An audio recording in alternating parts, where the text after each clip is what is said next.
ഈശോമിശിഹായ്ക്ക് സ്തുതിയായിരിക്കട്ടെ. സ്നേഹമുള്ള കൂട്ടുകാരെ, പരിശുദ്ധാത്മാവിൻ്റെ ഫലങ്ങൾ നമുക്കറിയാമല്ലോ. സ്നേഹം, ആനന്ദം, സമാധാനം, ക്ഷമ തുടങ്ങിയവ. അതിൽ 11ാമതായി നമ്മൾ കാണുന്ന ആത്മസംയമനം അഥവാ സെൽഫ് കൺട്രോൾ.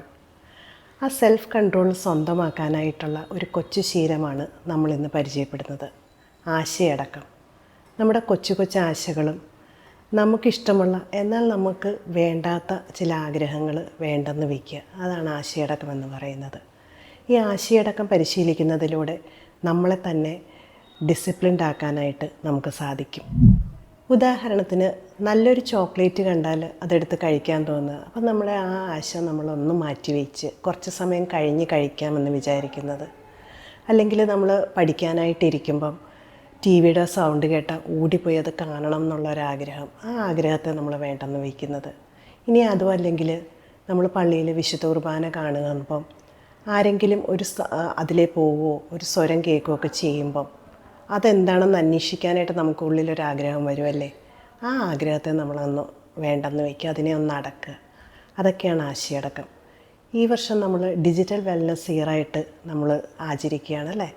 അപ്പോൾ ഈ ഡിജിറ്റൽ വെൽനസ് ഇയറിൽ നമ്മൾ ഡിജിറ്റൽ ഡീടോക്സിങ്, ഡിജിറ്റൽ ബിഹേവിയർ എങ്ങനെയായിരിക്കണം, ഇതൊക്കെ നമ്മൾ പഠിക്കുന്നുണ്ട്. അപ്പോൾ ഇത് പരിശീലിക്കാൻ ഏറ്റവും നല്ലൊരു കാര്യമാണ് ഈ ആശയടക്കം എന്നുള്ളത്.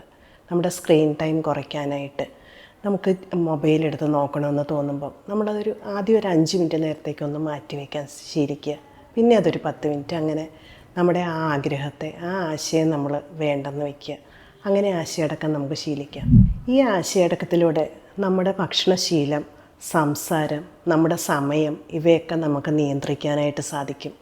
അതോടൊപ്പം തന്നെ പാപത്തിലേക്ക് നമ്മെ നയിച്ചേക്കാവുന്ന പല സാഹചര്യങ്ങളിൽ നിന്നും നമുക്ക് അകന്നു മാറാനായിട്ടും സാധിക്കും. ആശയടക്കം ശീലിക്കാനായിട്ടുള്ള ഒരു കൊച്ചു ടിപ്പ് ഞാൻ പറഞ്ഞുതരാം. സ്റ്റോപ്പ്, പ്രേ, ഗോ. നമുക്കൊരു ആശ അല്ലെങ്കിൽ ഒരാഗ്രഹം വന്നു കഴിയുമ്പം നമ്മളൊന്ന് പോസ് ചെയ്യുക, ഒരു ഡീപ്പ് ബ്രെത്ത് എടുത്ത് നമ്മളെ തന്നെ ഒന്ന് കാമാക്കുക. അതിനുശേഷം പ്രേ, ഈശോയുടെ സഹായം തേടുക. ഈശോയെ, എൻ്റെ ഈ ആഗ്രഹം എനിക്ക് വേണ്ട, അതിനെ മാറ്റി വയ്ക്കാൻ എന്നെ സഹായിക്കണമേ. അതിനുശേഷം നമ്മൾ ആ സാഹചര്യത്തിൽ നിന്നും അകന്നു മാറുക. അങ്ങനെ നമുക്ക് സാധിക്കും. ഈ ആശയടക്കത്തിലൂടെ നമുക്ക് നമ്മുടെ സംസാരത്തെ, വികാരങ്ങളെ, നമ്മുടെ സമയത്തെ ഒക്കെ നിയന്ത്രിക്കാനായിട്ടും അവയൊക്കെ നന്മയ്ക്കായിട്ട് ഉപയോഗിക്കാനായിട്ടും സാധിക്കും. അതിനെല്ലാം ഉപരിയായിട്ട് നമുക്കിഷ്ടമുള്ള എന്നാൽ വേണ്ടാത്ത കാര്യങ്ങളോട് നോ എന്ന് പറയാനും, നമ്മൾ ചെയ്യാൻ ആഗ്രഹിക്കാത്ത എന്നാൽ ചെയ്യേണ്ട കാര്യങ്ങളോട് യെസ് പറയാനും ഈ ആശയടക്കം അഥവാ ആത്മസംയമനം നമ്മളെ സഹായിക്കും.